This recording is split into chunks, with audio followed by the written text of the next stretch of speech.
So another thing I did for the crash pad is I bought all of my furniture from Amazon. So I will link down below the links to all of the furniture that I had.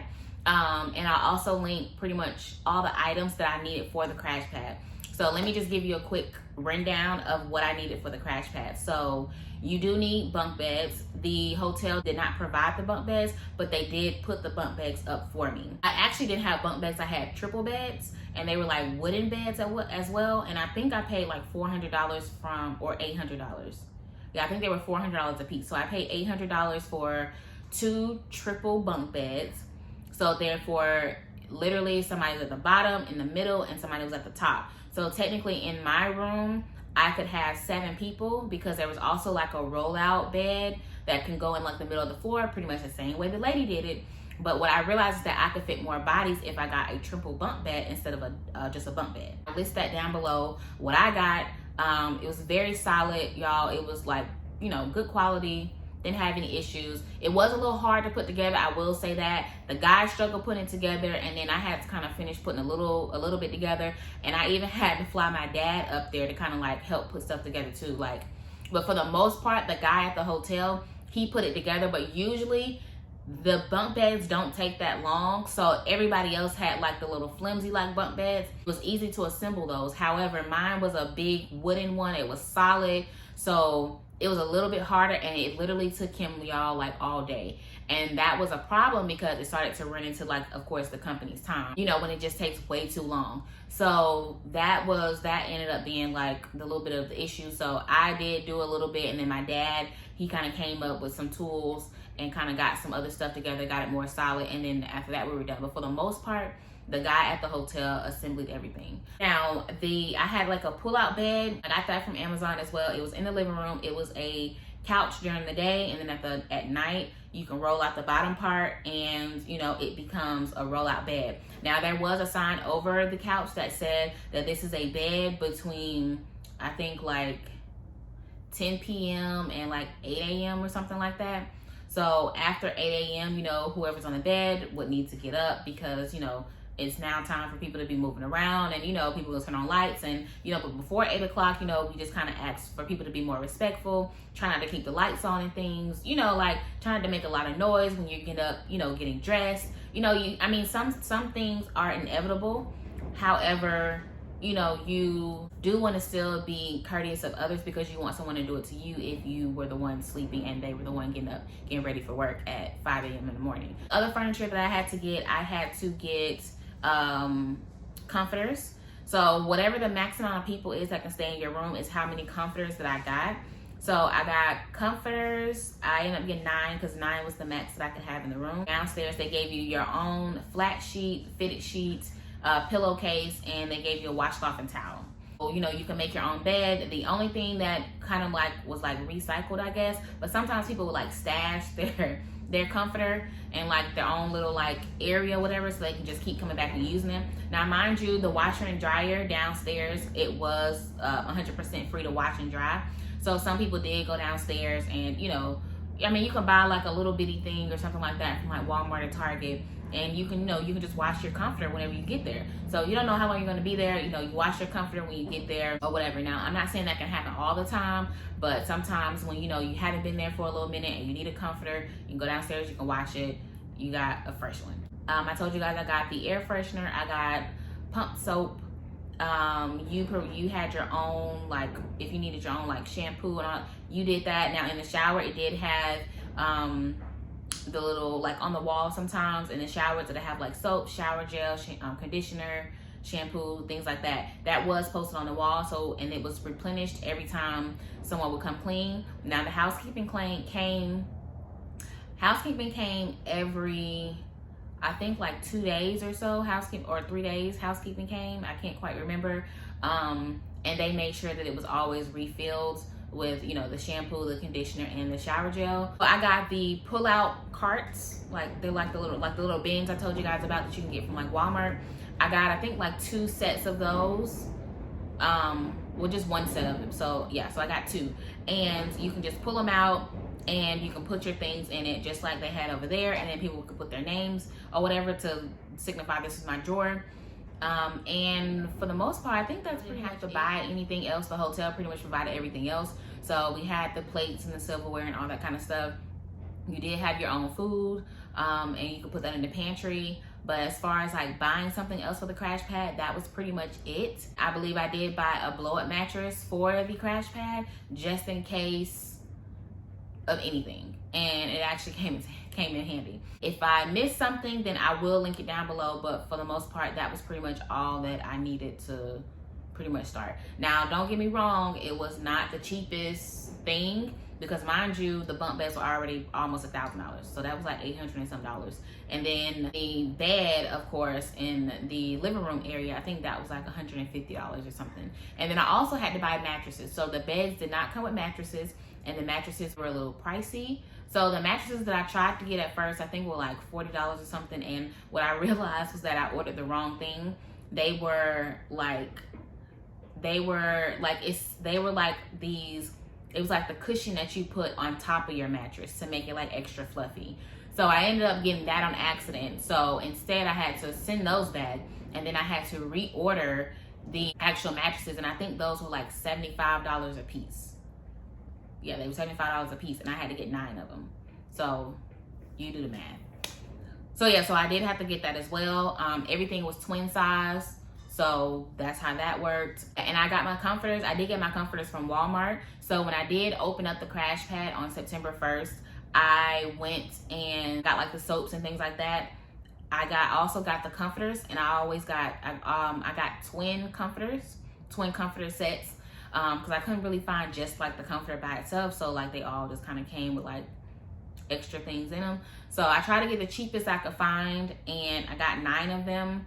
And yeah, that was pretty much how I got the comforters. So I didn't get that on Amazon, but I will link something similar to what I got down below. All right, so before you open up your crash pad, you do want to make sure that you advertise.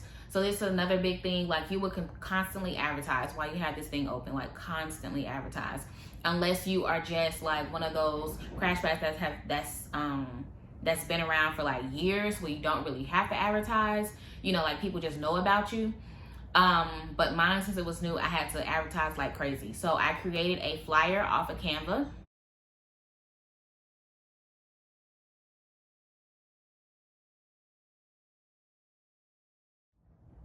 If you watch any of my business videos and things like that I will be posting as time goes on, I will show you exactly how I used Canva to create me a flyer, because you can use it to create a flyer, use it to create a logo, like, you know, do all of that. It's really simple. It's a free app. I recommend everybody, if you're in any kind of business or whatever, please download it. And like I said, just kind of play around with it. I have literally made several logos. I think I paid for like 1 logo ever.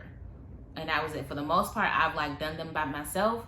And I mean, they come out pretty nice. I mean, in my opinion. I mean, the thing is that when you're starting off, you do want to spend as little money as possible, but you do want to make sure that you spend enough money to make sure things are efficient. So a logo is easy to create, but literally my flyer pretty much was almost like the logo.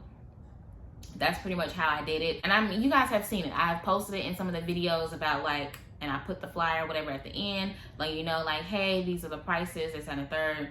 So go watch those videos. You can see at the end of the video what the flyer looks like. So yeah, that was something simple, quick that I did on Canva, and you can too. I also did create a Gmail account so that people can contact me. So I did put the Gmail account on the flyer. I didn't want my phone number circulating, so that was just my personal preference. So I decided to have everyone contact me via email. Y'all, people still contact me to this day, and I rarely check that email, so I really would like to like close the email altogether. But still, I created it. It's real simple, it's real easy. I'm sure you probably already have a Gmail if you're on YouTube. So literally, I just created one with the actual name of the company, and it was free. I didn't use like the G Suite like business emails or anything like that. I didn't do that. I made a very simple gmail.com email, point blank, and that's all I did. And that's what I put on the flyer for people to contact me. I also put my advertisement for the crash pad. I also put it on Crash Pads 411. So that is a pretty good place where a lot of flight attendants like to go to figure out where they could possibly stay. So that is also a website that we looked at when I was in training, and several of my classmates found crash pads, strictly offer crash pads 411 because we didn't know where else to go. However, as you got more into the industry, you did realize that there are Facebook groups as well. So I can't think of like all of the names of them, but literally, y'all, if you just kind of like start following like Facebook flight attendant groups at all, you'll start to see sometimes people post ads and things like that in some of these flight attendant groups.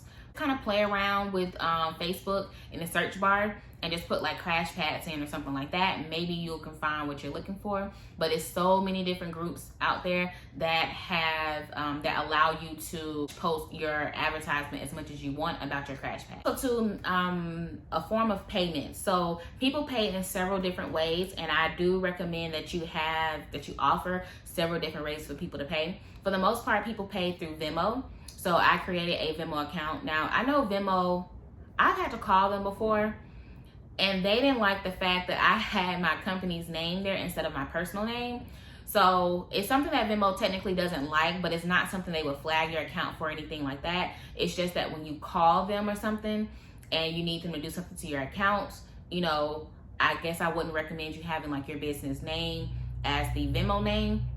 But anyways, I have the business name as the Venmo name, and that is how people pay me. They pay me their deposit, and then they also pay me per month. And then that is how I kept track of who was able to be in the room for the month. And I sent a list every month to the front desk at the hotel, and the hotel pretty much monitored who was going in and out or whatever of the hotel. So that was pretty much kind of how that worked, to kind of make sure people who weren't there, who didn't pay, weren't there at all. And I also let people pay via Cash App. They just had to Cash App me to my personal account. I didn't have anybody that wanted to pay via cash. I only had people who wanted to pay via Venmo or Cash App. And that was pretty much how I accepted everything. And then I did create a business bank account for my company. At the time, it was a sole proprietorship. Now it's a full-blown LLC. It's up to you as far as how you want to structure your business. I just did it as a sole proprietor because it was quick and easy. And it was a little, I guess it wasn't really cheaper, because for the business license, it's $100. So, and then when you get your LLC, it's $100, but to renew it, it's $50. But to renew the license is $100 every year. So I guess it's technically cheaper just to go ahead and make it an LLC, but that's on you. Please, do your due diligence with all of that. I will be getting into other videos about LLCs and all of that at a later date. But for right now, I just want to let you know how I started off. I did start off as a sole proprietor. So I just got a business license. I had gotten an EIN, and I also opened up a business bank account. So I know some people are like, well, where can I open up a business bank account? So you can I opened up one with Iberia Bank. So I think Iberia Bank is more or less like in the South. They have it. I know they have them in like Georgia and here in Tennessee. So I'm not quite sure where else they have them, but from what I understand, they're more of like a Southern type of bank. At the time when I opened up this company and my other company, Navy Federal required you to be in business for a year before they will open up a business bank account with you. Now, Navy Federal doesn't have a requirement as far as how long you've been in business in order to open up a business bank account. So I did want to let you guys know that if you are a Navy Federal member, you can easily open up a business bank account with them. I would just call them and they will walk you through how to set one up. And Iberia, I went in and they set me up with a business bank account. And I did have to show, of course, my EIN paperwork, and I had to show my business license. So you do have to make sure you get the business license first and then get your EIN. Your EIN is free, so do not, I repeat, do not pay for EIN. It is 100% free on the IRS website. So go to the IRS website, and then you can type in like the little search bar, apply for EIN, and then there it is, and just follow the steps, okay? I will be doing a video on like how to, on like me doing the process, but since I haven't gotten it out yet and this video is coming out first, that is how you do it, okay? So do not be paying people out here. And even for your business license, you can do it yourself. It's real simple. You go down to, I think, your county office. I think it's the tax I haven't been there in a minute because now I only do LLCs. That's just me personally. I would just Google in your county where to get a business license from, and this, that, and the third. And then every state is different. So please keep that in mind. You know, what I did when I did things in Georgia might be different from you in like Nebraska or something. Okay, so I'm just letting you know this is my process. This is how I did it. So like I said, I got the business license first. Once that was approved and that was all situated, then I got the EIN online, 100% free, and you get it instantly. It's not something you have to wait for. And then after that is when I went and opened up a business bank account.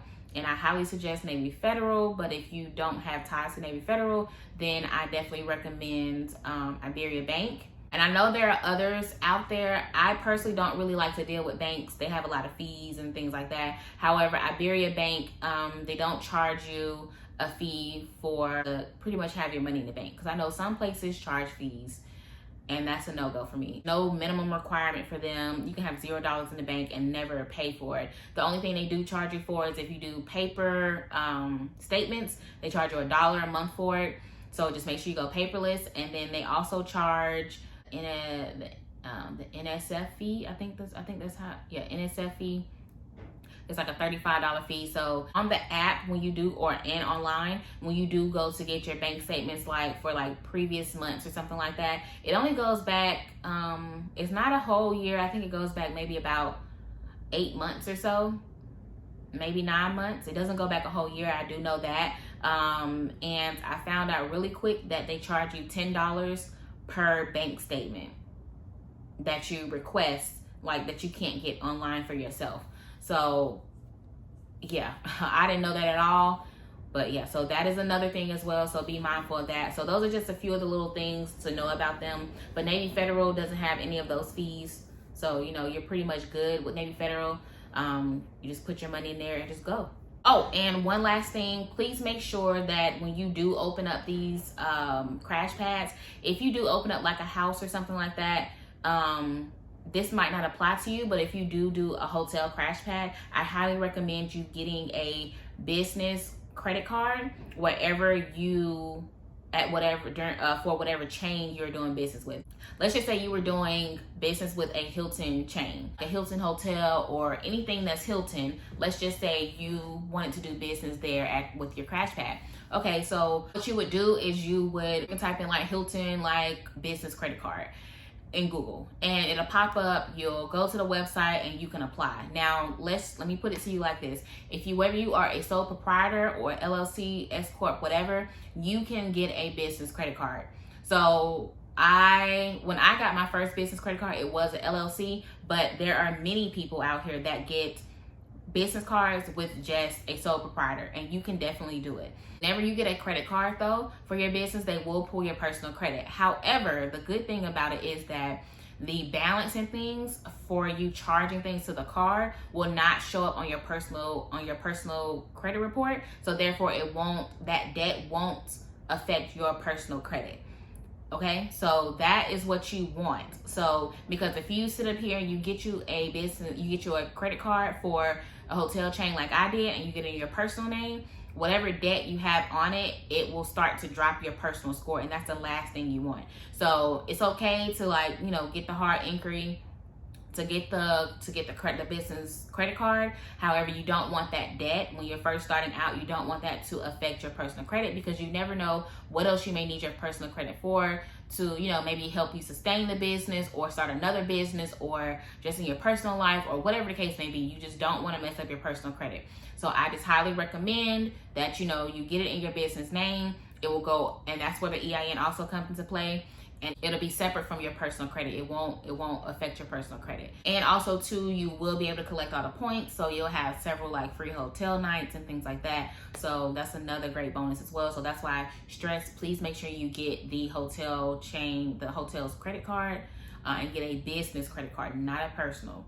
Now, if you just need to, and for whatever reason you can't get a business, then okay, get a personal. But I highly recommend you get the business credit card. Oh, and also too, with a business credit card, you are still responsible for the money, because when they pull your credit, that makes you a personal guarantor. So that means that if the company goes out of business or defaults or something like that, you are now responsible for that debt. However, it will still not show up, like the debt will not show up on your personal, but you're still responsible for paying it. So you can't just not pay the money, okay? So don't charge up a card thinking you don't need to pay it if your business can't pay it.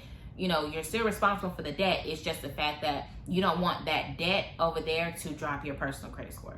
I'm not a financial advisor, so please contact one and consult with one if you have any further questions. But this is my journey, and I'm just telling you what I did wrong and how you can do better. One other thing, I did have a welcome letter type of situation that I did send the girls in the email when they officially like signed up and paid.